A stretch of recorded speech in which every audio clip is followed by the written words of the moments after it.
Welcome student. Shriram વિદ્યાલયના online video lecture series પ્રોગ્રામમાં આપનું હાર્દિક સ્વાગત છે. આજે આપણે શરૂઆત કરવાની છે એડ્રીનલ ગ્રંથિ સમજવાની. ધ્યાન આપજો.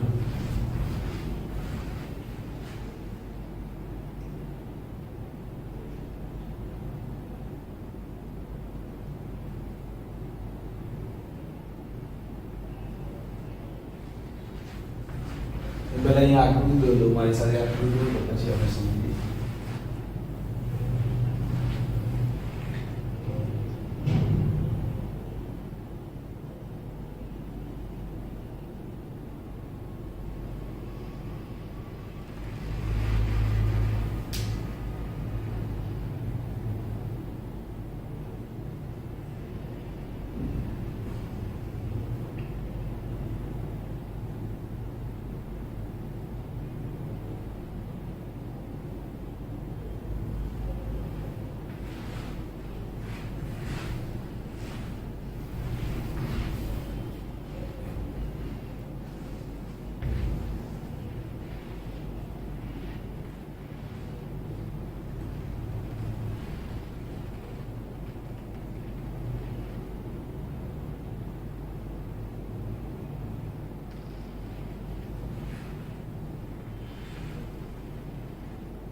જો ધ્યાન આપો.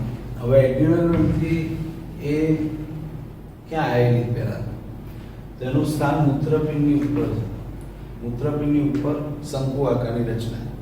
અને એડ્રીનલ ગ્રંથિના આમ છેદ લઈએ આપણે તો એ સમોસા જેવી હોય. સમોસા જેવી એટલે આ બહારનો જે ભાગ છે આટલો, પણ નહીં, સમોસાનો બહારનો ભાગ કેવો હોય? કડક હોય. એ કડક ભાગ એને કહેવાય બાહ્ય. અને અંદરનો જે પોચો ભાગ હોય એ પોચા ભાગને કહેવાય મજ્જ. એટલે એડ્રીનલ ગ્રંથિ બે ભાગની બનેલી હોય. એટલે આપણે શું કરવાનું સમજો કે એડ્રીનલ ગ્રંથિના બાહ્યકના અંતઃસ્ત્રાવ અને મજ્જકના અંતઃસ્ત્રાવ, બેના અંતઃસ્ત્રાવ આપણે સ્ટડી કરવાના. કે અંતઃસ્ત્રાવની આપણા શરીર પર અસર શું થાય. બાહ્યકના આખા અલગ અંતઃસ્ત્રાવ અને મજ્જકના આખા જુદા અંતઃસ્ત્રાવ.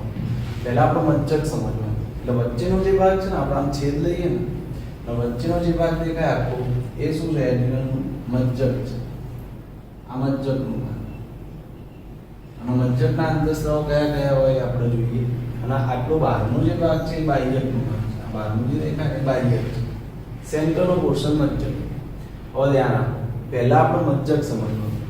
અને મજ્જકની અંદરથી જે અંતઃસ્ત્રાવ સ્ત્રાવ ને, બે અંતઃસ્ત્રાવ સ્ત્રાવ પહેલેથી હું તમને કહી દઉં.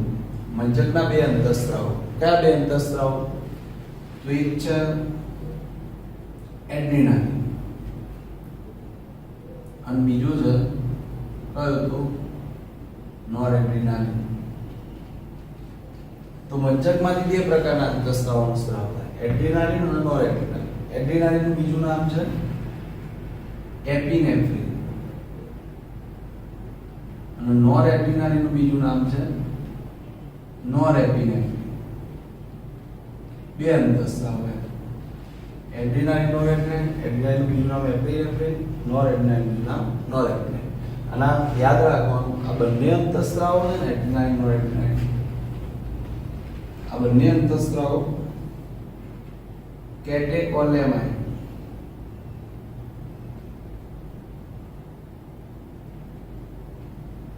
ખાસ યાદ રાખવું.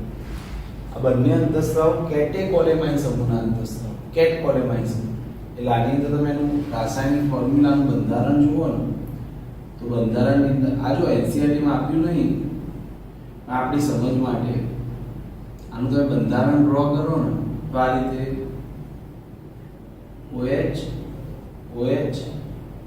અહીંયા એક OH અને NH2.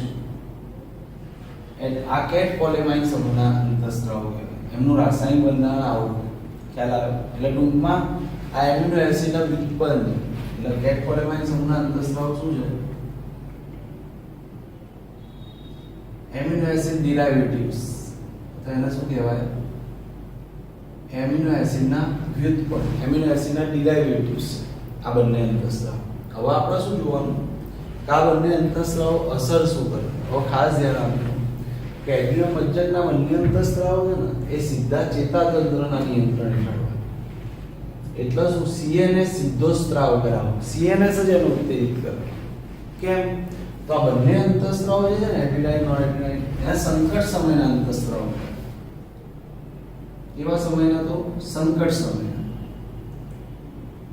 એટલે સંકટ સમય એટલે લડો યા ભાગો, ફ્લાઇટ ઓર ફાઇટ, ફ્લાઇટ ઓર ફાઇટ. આ રિસ્પોન્સ આપે. એટલે આપણે જ્યારે આવી પરિસ્થિતિ હોય, ઇમરજન્સીની પરિસ્થિતિ, ફ્લાઇટ ઓર ફાઇટ એ લડો યા ભાગોની પરિસ્થિતિ હોય, એ વખતે CNS ડાયરેક્ટલી એડ્રીનાલિન નોરેડ્રીનાલિનનો સ્ત્રાવ કરાય. એટલે સંકટ સમયે બચાવ આપે. એટલે આને સંકટ સમયના અંતઃસ્ત્રાવ કહેવાય, ઇમરજન્સી હોર્મોન્સ. અને આપણને એની અસર તમે જોશો એટલે ખબર પડશે કે કઈ રીતે સંકટ સમયે બચાવ. અને એટલા માટે સીધું CNS જ ઉત્તેજિત કરે. સંકટની પરિસ્થિતિ ધારો કે આપણે જંગલમાં જતા રહ્યા અને અચાનક સિંહ સામે આવી જાય તો એ પરિસ્થિતિને બચવા માટે આપણા શરીરની અંદર જે ફેરફાર થાય એના એ હુમલો જે થવાનો એનાથી બચવા માટેના એવા સંકટ સમયના તો એ ફેરફારો તમને એડ્રીનાલિન નોરેડ્રીનાલિન કરાવે. કેવા ફેરફારો થાય ત્યાં તો અહીંયા લક્ષણો આપે કે એડ્રીનાલિન નોરેડ્રીનાલિનની અસર શું, તો ધ્યાન આપજો એના લક્ષણોમાં. એના હું લખી દઉં ભાઈ સમજીએ.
જો આટલી અસર થાય કેટ કોલેમાઇનના એડ્રીનાલિન નોરેડ્રીનાલિન છે એ શરીર પર આટલી અસર કરે સંકટ સમય.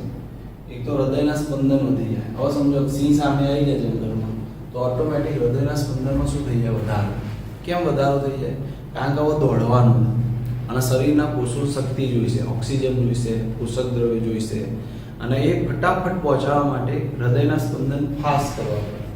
તો પેલા હૃદયના સ્પંદન વધે, જોડે જોડે શ્વાસોશ્વાસ વધી જાય કે શરીરને ઓક્સિજનની જરૂર વધારે છે, સામે CO2 વધારે રિલીઝ થાય તો સમજી શકાય એવું છે. શ્વાસોશ્વાસનો દર વધે.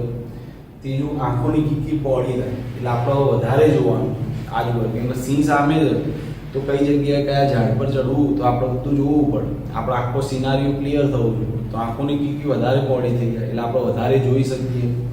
પરસેવો થાય શરીર પર.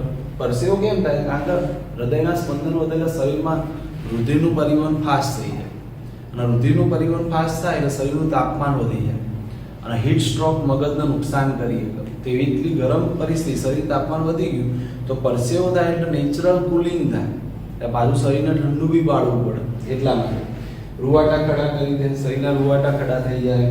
પછી જો આ પ્રક્રિયામાં જો તો આ બધા લક્ષણો સમજો સંકટ સમયના અંતઃસ્ત્રાવની અસર. હવે જુઓ આ પ્રક્રિયાઓમાં શું સમજવાનું સમજવું.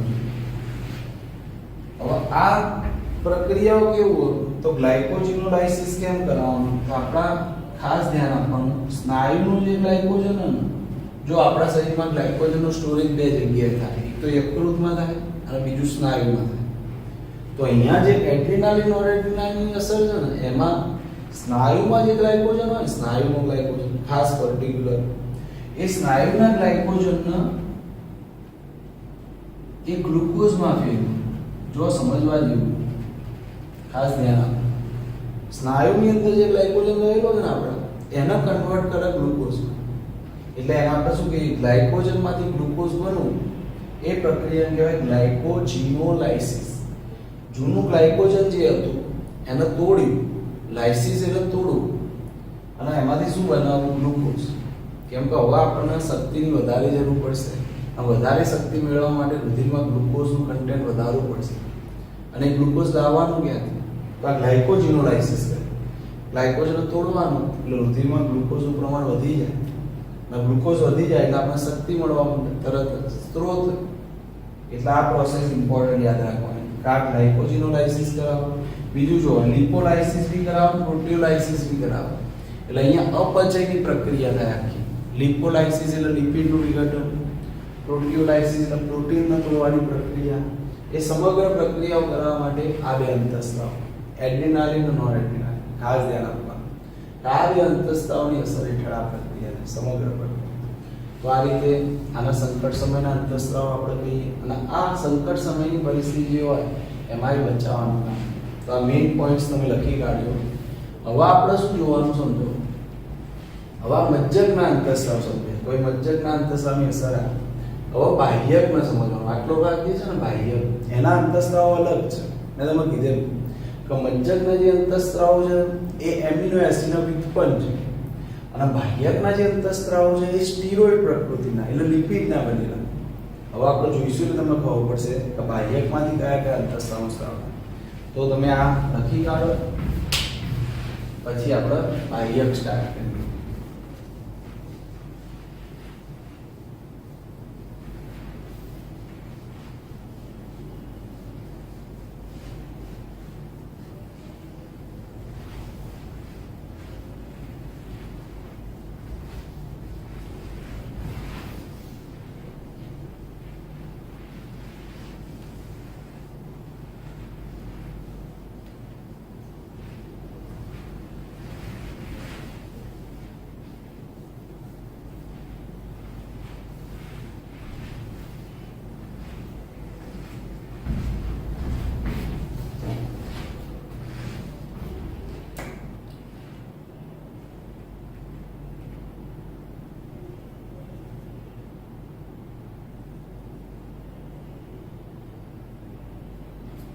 જો બાહ્યકનો ભાગ એટલે આટલો ભાગ, આટલો બાહ્યકનો ભાગ. તો બાહ્યકના ભાગને આપણે ઝૂમ કરી જોઈએ. અહીંયા આ બાહ્યકનો ભાગ જ ઝૂમ કરીએ ખાલી, અને એના મોટો કરીએ. ધ્યાનથી સમજજો.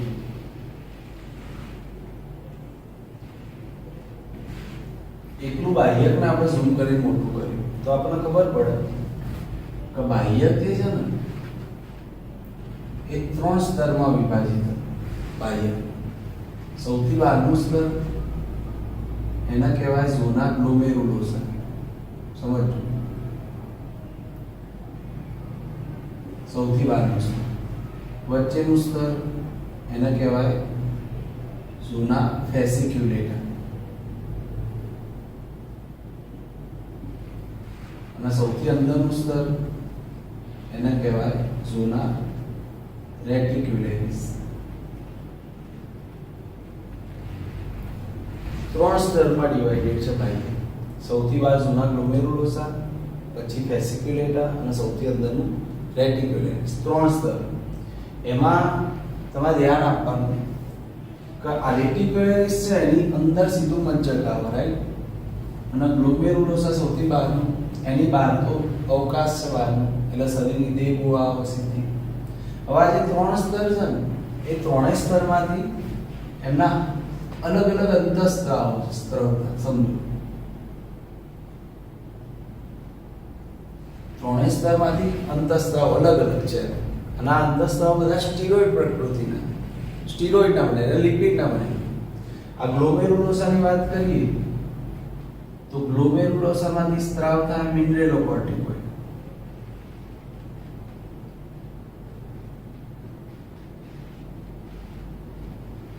યાદથી સમજો. સૌથી બહારના સ્તરમાંથી મિનરેલોકોર્ટિકોઇડ સ્તર, વચ્ચેનું સ્તર ફેસિક્યુલેટા, એમાંથી ગ્લુકોકોર્ટિકોઇડ્સનો સ્ત્રાવ થાય.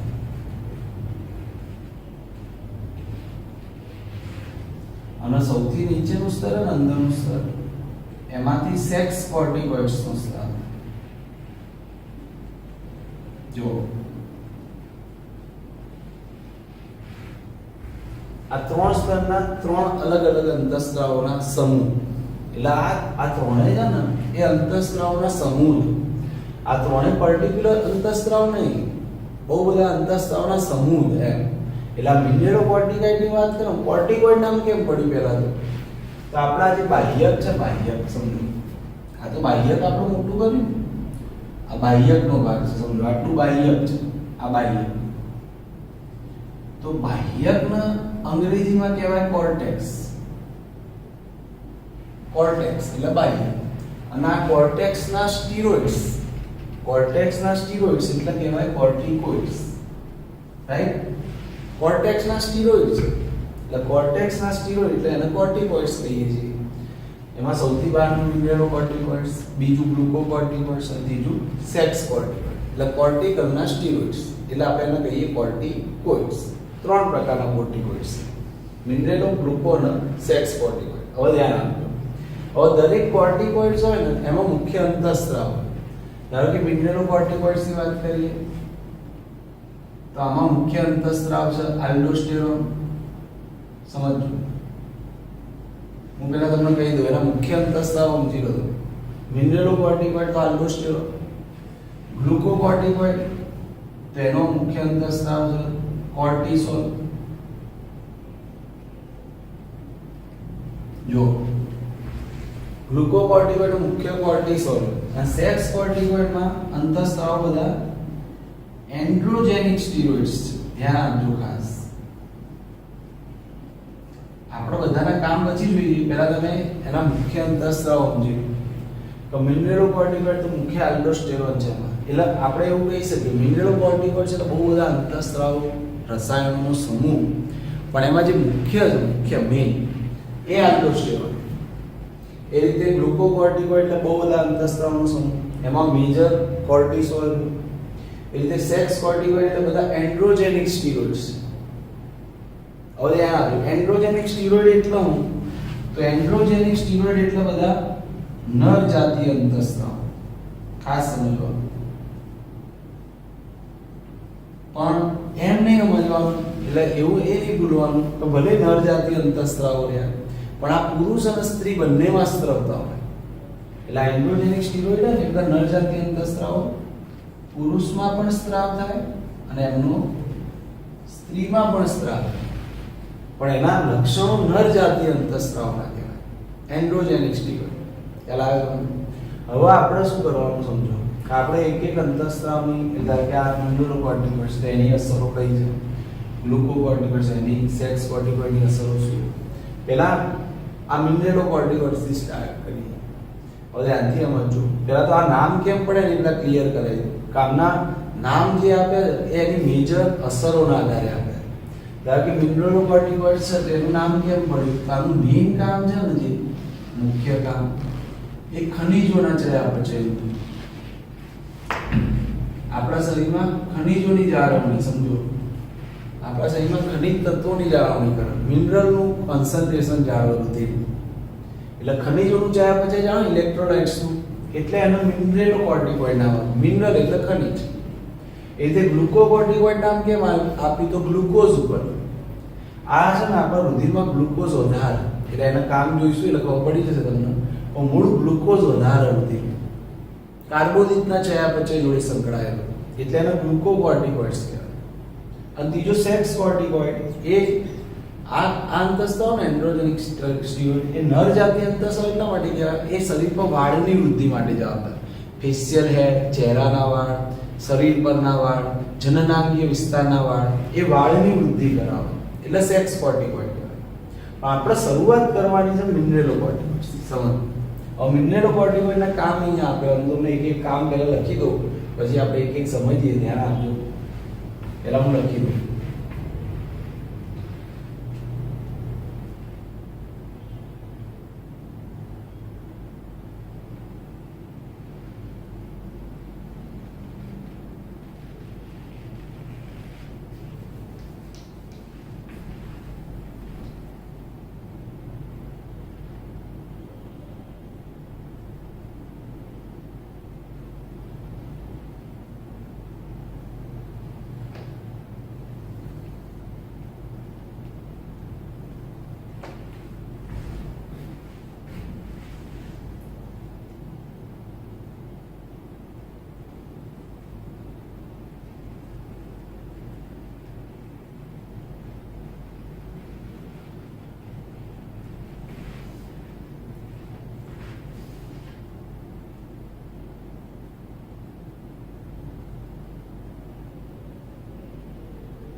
જો સમજો હવે મિનરલોકોર્ટિકોઇડનું કામ શું?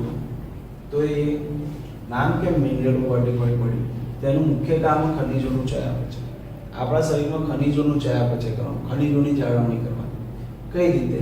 તો જુઓ, તમારા ઉત્સર્જન તંત્રની અંદર આ આવી ગયું છે, તમને યાદ હશે કે આપણે જે ઉત્સર્ગ એકમ છે, સમજો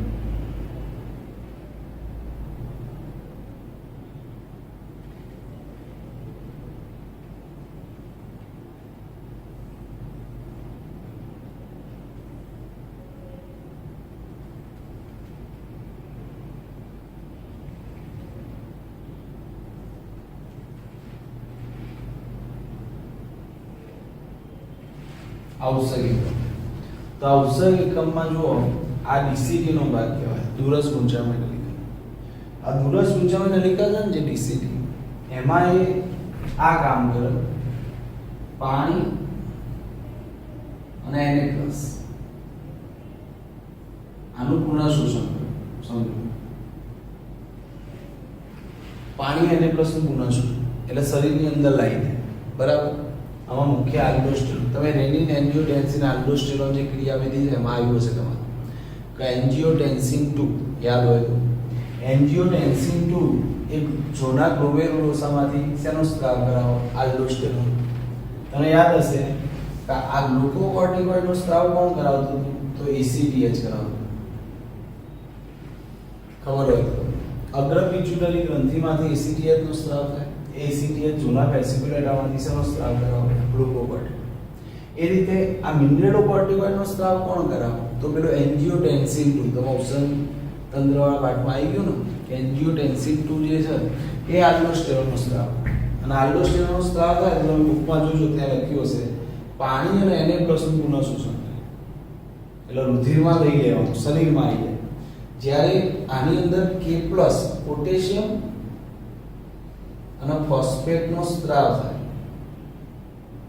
આ ખાસ ધ્યાન રાખવાનું કે પોટેશિયમ અને ફોસ્ફેટનો સ્ત્રાવ કરાવે. અને કોઈ કે કેમ, કોઈ કે Na+ નું પુનઃશોષણ કેમ થાય, K+ નો સ્ત્રાવ કેમ થાય? તો એ યાદ રાખવાનું કે આ આયોનિક સંતુલન છે. આપણા શરીરની અંદર સોડિયમ છે ને એ બહિર્કોષીય આયન છે, અને બહિર્કોષીય આયન હોય એટલે કોષની બહાર સોડિયમ વધારે હોય, એટલે આપણા શરીરને સોડિયમની જરૂર વધારે હોય. અને પોટેશિયમ આપણા શરીરમાં ઓછો હોય એટલે એની જરૂર ઓછી હોય, એટલે વધારે ના હોવું જોઈએ. એટલે વધારાના પોટેશિયમને આપણે શું કરી દેવું જોઈએ? સ્ત્રાવ. એ રીતે ફોસ્ફેટ એ સ્નાયુ સંકોચનની આડ પેદાશમાં ક્રિએટિનાઇન ફોસ્ફેટ સ્વરૂપે ઉત્પન્ન થાય ઉત્સર્ગ દ્રવ્ય તરીકે. તો એ વધારાનો ફોસ્ફેટ બી સારો નહીં, એ ફોસ્ફેટને બી નલિકા સ્ત્રાવ કરી દેવો. તો એ ખાસ આ કામ કરાવો, મેઇન મહત્વનું તો ખનિજોની ચયાપચય, આપણા શરીરમાં ખનિજોની જાળવણી કરવાની. હવે એના કારણે શું થાય? જો કે રુધિરનું કદ જળવાય, કેમ કે આ પાણીનું પુનઃશોષણ થાય, રુધિરનું કદ જળવાય, રુધિરની સાંદ્રતા જળવાય, આશ્રિત સાંદ્રતા, રુધિરનું દબાણ જળવાય. તો આ બધું નિયમન છે ને એ મિનરલોકોર્ટિકોઇડના. તમારે આટલું યાદ રાખવાનું. હવે આપણે નેક્સ્ટ જોવાનું ગ્લુકોકોર્ટિકોઇડ છે, એ જોઈએ એટલે આ આકૃતિ તમે ખાસ દોરતો પછી આપણે સમજીએ ગ્લુકોકોર્ટિકોઇડ નેક્સ્ટ.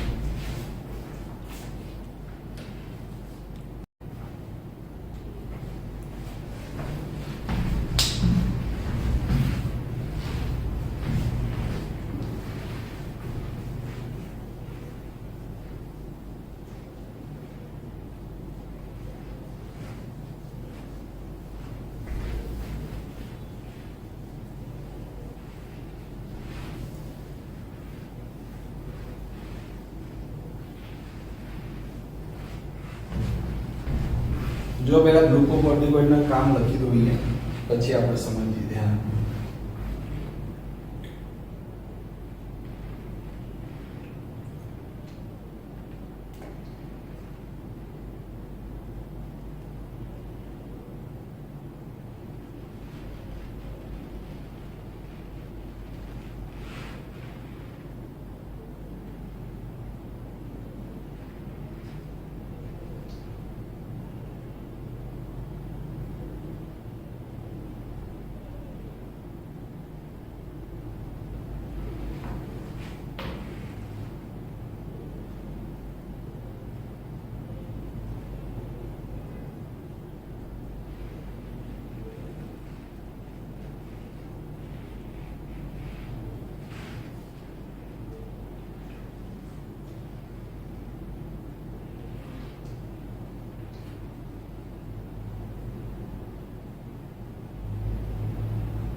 જો ધ્યાન આપો. હવે ગ્લુકોકોર્ટિકોઇડ સમજો, અને એમાં જે મુખ્ય અંતસ્ત્રાવ એ છે કોર્ટિસોલ. બરાબર. અને આ એક કામ આપી રહી.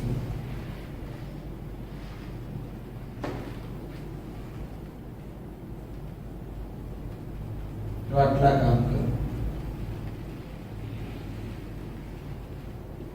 એના કાર્યો અસરો શરીરમાં કોર્ટિસોલ, ગ્લુકોકોર્ટિકોઇડ, મુખ્ય અંતસ્ત્રાવ કયામાં કોર્ટિસોલ. જો અસર મેઇન ગ્લુકો નામ કે પડ્યું તો ગ્લુકોઝ ઉપર. એટલે મેઇન આપણા શરીરમાં કાર્બોદિતનું ચયાપચય. કાર્બોદિતનું ચયાપચય એટલે કઈ રીતે સમજો તો પહેલી પ્રક્રિયા સમજો, ગ્લુકોનિયોજિનેસિસ કરાવો. ગ્લુકોનિયોજિનેસિસ એટલે ગ્લુકોઝ બનાવવાની પ્રક્રિયા. ધ્યાનથી સમજો. પણ આ ગ્લુકોઝ જે બને ને કઈ રીતે બને તમે ચોપડીમાં અલગથી લખી દેજો. અહીંયા ગ્લુકોનિયોજિનેસિસ નો અર્થ શું તો ખાસ અલગથી આ રીતે લખવાનું છે. ગ્લુકોનિયોજિનેસિસ આખો કોન્સેપ્ટ અલગ છે, સમજો.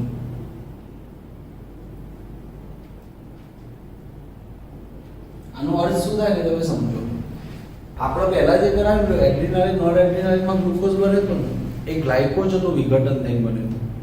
એને ગ્લાયકોજિનોલાઇસિસ કીધે. અહીંયા ગ્લુકોનિયોજિનેસિસ થઈ ગ્લુકોઝ બને.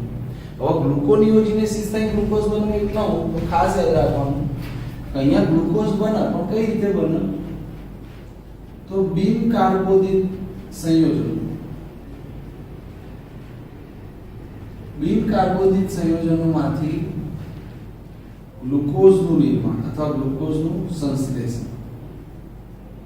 સમજો.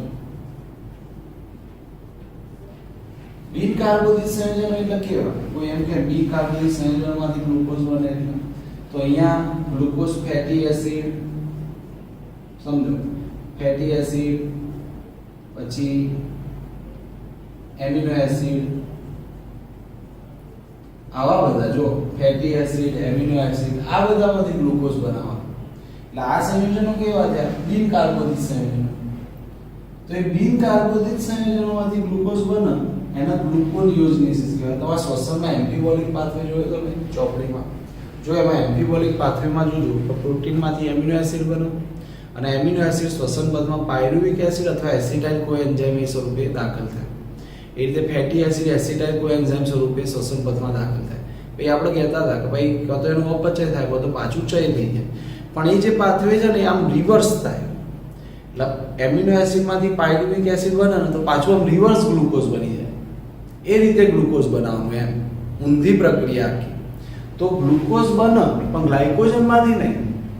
ગ્લાયકોજનમાંથી બને તો કાર્બોદિતમાંથી ગ્લુકોઝ બને.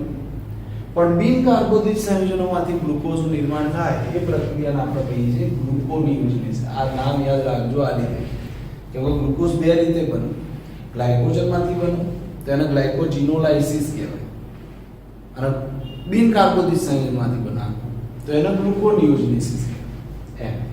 અને એના માટે પ્રોટીઓલાઇસિસ બી થતું હોય, લિપોલાઇસિસ બી થતું હોય. એટલે પ્રોટીઓલાઇસિસ થાય તો એમિનો એસિડ બને, લિપોલાઇસિસ થાય તો ફેટી એસિડ ગ્લિસરોલ બને અને પછી એમાંથી ગ્લુકોઝ બનાવવાનું એમ. આ રીતે ગ્લુકોઝનું નિર્માણ કરાવવાનું. જો પછી આ તો યાદ જ રાખવાનું ખાલી કે ગ્લુકોકોર્ટિકોઇડ મૂત્રપિંડના કાર્યોનું નિયમન કરે, સાથે સાથે પરિવહન તંત્રની જાળવણી કરે. આવું યાદ રાખવાનું તમારે. આ બધા કાર્યો બી છે ને. એ સિવાય જો આ મહત્વની અસર સમજો તમે. એન્ટી એલર્જી, એન્ટી ઇન્ફ્લેમેટરી અસર કરે. એટલે રોગ પ્રતિકારક તંત્રના અવરોધક રૂપમાં. હવે આ સમજવા જેવું સમજો. આપણે ખબર પેલું ઓટોઇમ્યુન ડિસીઝ ભણ્યા હતા, ગ્રેવ્સ ડિસીઝ થાઇરોઇડ ગ્રંથિની અંદર. તમને ખબર હશે કે આપણું રોગ પ્રતિકારક તંત્ર જ્યારે આપણા શરીર પર હુમલો ચાલુ કરી દે તો તમારા રોગ પ્રતિકારક તંત્ર ધીમું પાડવું પડે કે ભાઈ હવે રહેવા દે, આટલું હુમલો કરવાની જરૂર નહીં, આ તો આપણા શરીરનું જ અંગ છે. તો એ રોગ પ્રતિકારક તંત્રને કોણ સમજાવે કોઈ ધીમું પડો? તો એ કામ પણ ગ્લુકોકોર્ટિકોઇડ કરે. જો આ એક જ અંતસ્ત્રાવ એવું કે જે રોગ પ્રતિકારક તંત્રને અવરોધવાની અસર ધરાવે કે ધીમું પાડે રોગ પ્રતિકાર. કારણ કે આ કોરોના વાયરસ થાય એમાં શું થાય? આપણું શરીર રોગ પ્રતિકારક તંત્ર વધારે પડતો પ્રતિચર આપી દે, વધારે પડતો, અને એના કારણે પેલું ઇન્ટરફેરોન સ્ટ્રોમ આખું સર્જાય. ઇન્ટરફેરોન કેમિકલ આવે એનું સ્ટોમ, વાવાઝોડું આખા શરીરમાં, અને એના કારણે એ વ્યક્તિના અંદર વધારે પડતો જે પ્રતિચાર આવે એનાથી વ્યક્તિનું ડેથ થઈ જાય.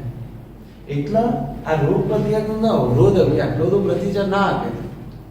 એટલે એમાં જો કીધું એન્ટી એલર્જી એટલો એલર્જી શું હોય? તો એલર્જી એટલે રોગ પ્રતિકારક તંત્રનો વધારે પડતો પ્રતિચાર. તો એલર્જીનો રોગ કર એટલે એની અસર કેવી થઈ? Anti allergy.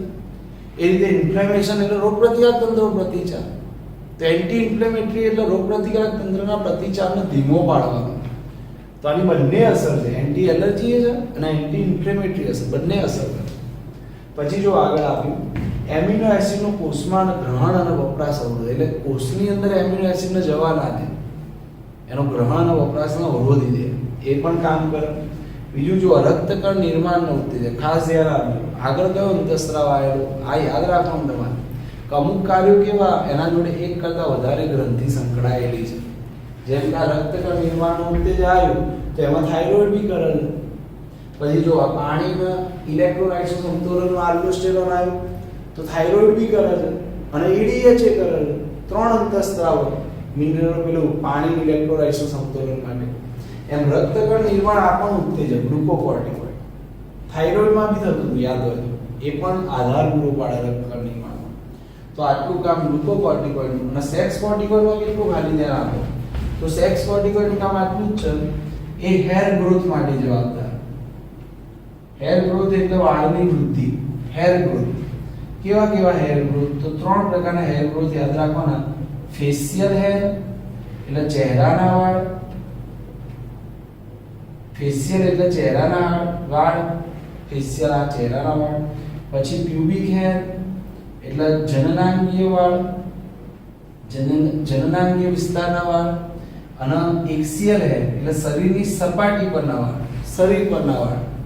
તો આ ફેશિયલ, પ્યુબિક અને એક્સિયલ આ 3 હેર ગ્રોથ કરાવવાનું. એ કામ એન્ડ્રોજેનિક સ્ટીરોઇડ. અને યાદ રાખજો એન્ડ્રોજેનિક સ્ટીરોઇડ એટલે નરજાતીય અંતઃસ્રાવ, પણ પુરુષ અને સ્ત્રી બંનેમાં સ્ત્રાવતા હોય. આ ઝોનલ રેટિક્યુલારિસમાં ખ્યાલ. તો આટલા કાર્યો આપેલા છે. અને આના પછી આપણે જોવાની છે એડ્રિનલની અનિયમિતતાઓ. અને એની અંદર આપણે એક રોગ આપ્યો છે એડિશન રોગ. એ આપણે સમજવાનું. એક અનિયમિતતા એ સમજાયેલી છે, આપણે જોઈએ એટલે ખબર પડશે.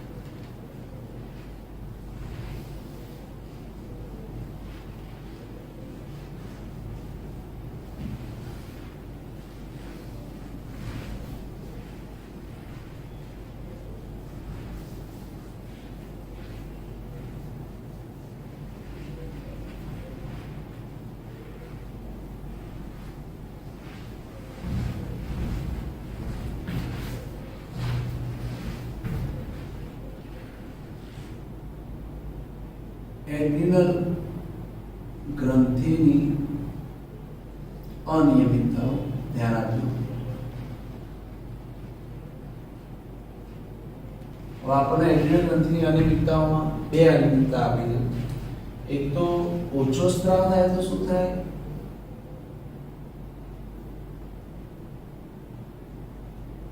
એક એ આપી છે. અને બીજું વધુ સ્ત્રાવ થાય તો શું થાય? આમાં કોનો એડ્રિનલ ગ્રંથિની અનિયમિતતાઓમાં આમાં તમારે બાહ્યક જ સમજવાનું. એડ્રિનલ બાહ્યકના અંતઃસ્ત્રાવ. અને એમાં બી આ જે ઓછો સ્ત્રાવ આપ્યો છે ને એમાં રોગ આપ્યો છે એડિશન.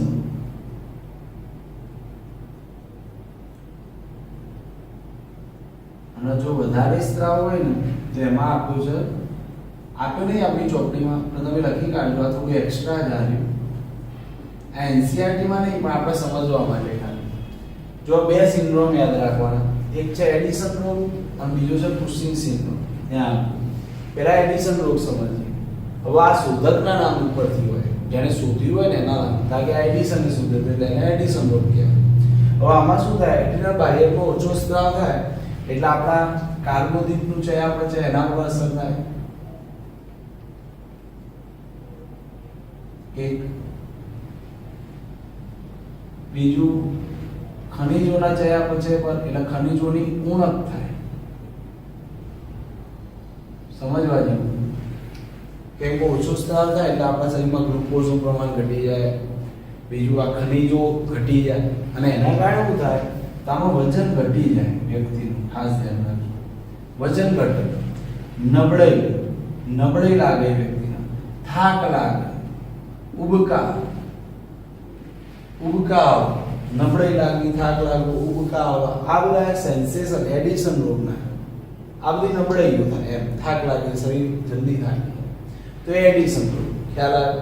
અને કુશિંગ સિન્ડ્રોમમાં કેવું ખબર છે, વધારે સ્ત્રાવ થાય. એટલે વધારે સ્ત્રાવ થાય ને એમાં બી ખાસ ધ્યાન રાખવાનું, આમાં કોર્ટિસોલનો વધારે સ્ત્રાવ બહુ જવાબદાર છે. વધારે કોર્ટિસોલનો વધુ સ્ત્રાવ થાય એટલે શું થાય ખબર, કોર્ટિસોલ વધારે સ્ત્રાવ એટલે આપણે દેખીતી વસ્તુ તો રુધિરમાં ગ્લુકોઝનું પ્રમાણ વધી જાય, ખ્યાલ આવે, રુધિરમાં શર્કરા વધે, પછી શરીરમાં સ્થૂળતા આવે એટલે વજન વધે. સમજો, વજન વધી જાય, ગ્લુકોઝનો પુરવઠો વધી જાય શરીરમાં, રુધિરમાં શર્કરા વધી જાય એટલે શું થાય કે રુધિરનું કદ વધે, અને રુધિરનું કદ વધે એટલે ઓટોમેટિક દબાણ વધે, રુધિરનું દબાણ વધી જાય. ખાસ ધ્યાન રાખવાનું, બ્લડ પ્રેશર વધી જાય, રુધિર દબાણ એટલે બ્લડ પ્રેશર આ વધી જાય, આ બધું વધે છે, સ્થૂળતા. અને આમનું એક લક્ષણ કયું કુશિંગ સિન્ડ્રોમ તમને કહી દઉં, આ વ્યક્તિઓમાં જે આ ખભા છે, ખભા એ ખભાની વચ્ચે ખૂંદ હોય, ચરબીનો, અહીંયા ચરબીનો ડટ્ટો થઈ જાય અહીંયા, અને ચહેરો ગોળ થઈ જાય, ગોળ આખા ગોળ થઈ જાય, ફૂલીના ચરબી સ્થૂળતા આવી જાય. અહીંયા છે ને, અહીંયા ચરબીનો આખો આમ ખૂંદ નહીં કહેતા, એ ખૂંદ થઈ જાય. એ આ કુશિંગ સિન્ડ્રોમનું લક્ષણ ખ્યાલ આવે. તો આ બધી વાતો અહીંયા તમારે અનિયમિતતા યાદ રાખવાની. હવે આપણે નેક્સ્ટ ગ્રંથિ જોવાની છે, અને એ ગ્રંથિ છે સ્વાદુપી ગ્રંથિ. જોઈએ આપણે સમજીએ કેટલી આવશે.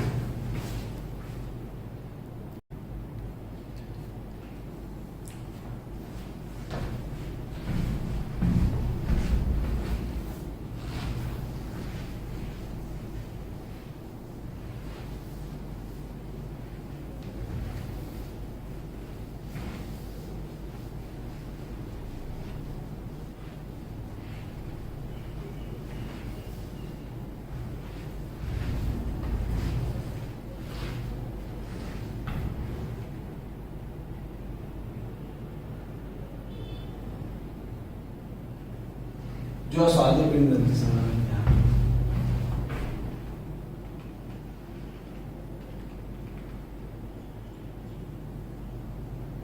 હું આકૃતિ દો માસરે આકૃતિ દોરો પછી સમજાવું.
હવે આ સ્વાદુપિંડ ગ્રંથિ બરાબર.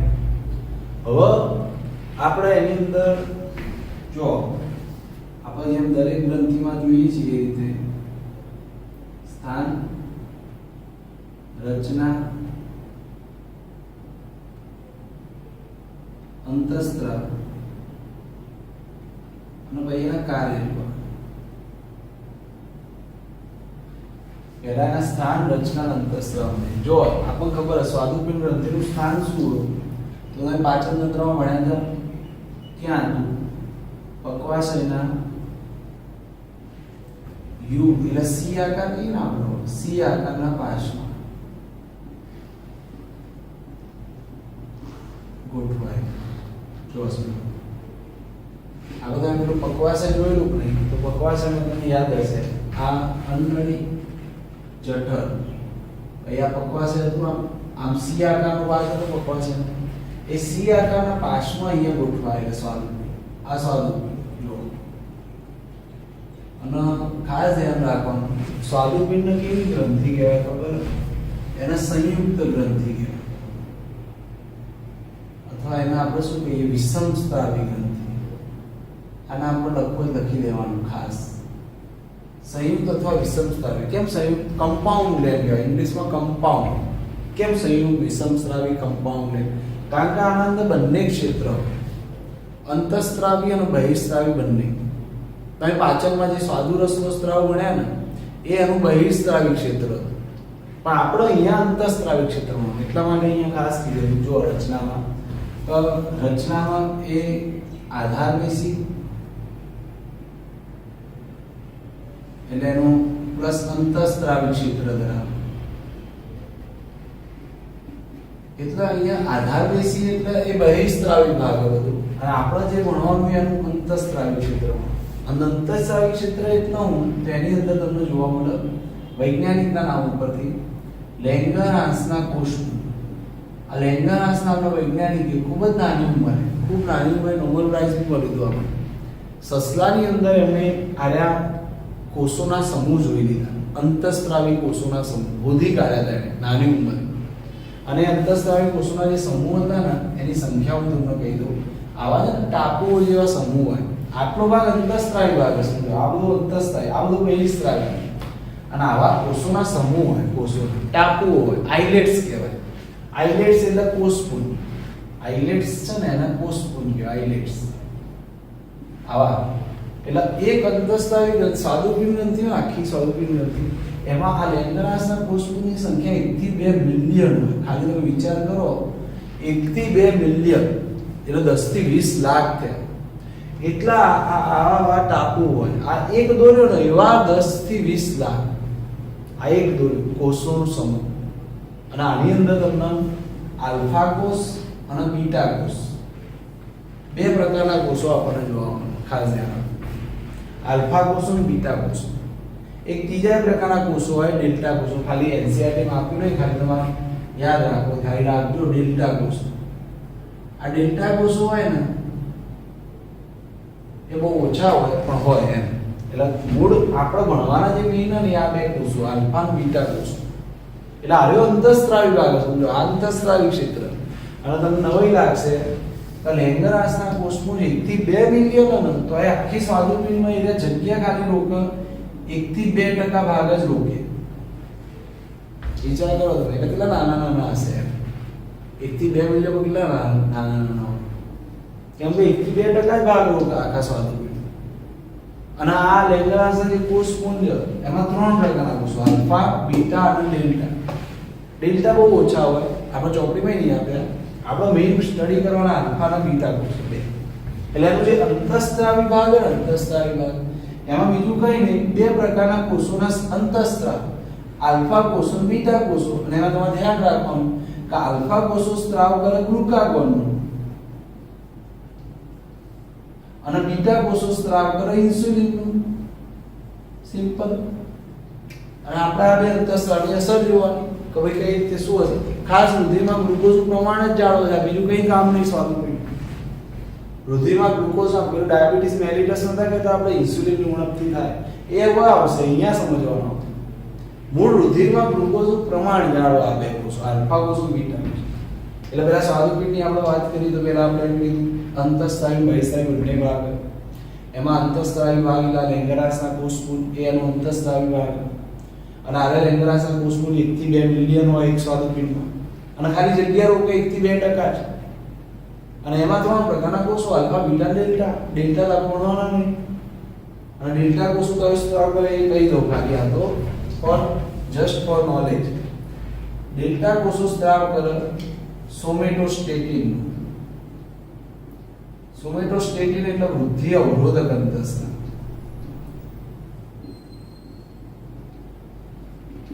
ગ્રોથ હોર્મોન અવરોધ આ સોમેટોસ્ટેટિન. પણ એ આપણે આપી નહીં ચોપડી, ખાલી જનરલ નોલેજ માટે તમે લખવું લખી દેવાનું.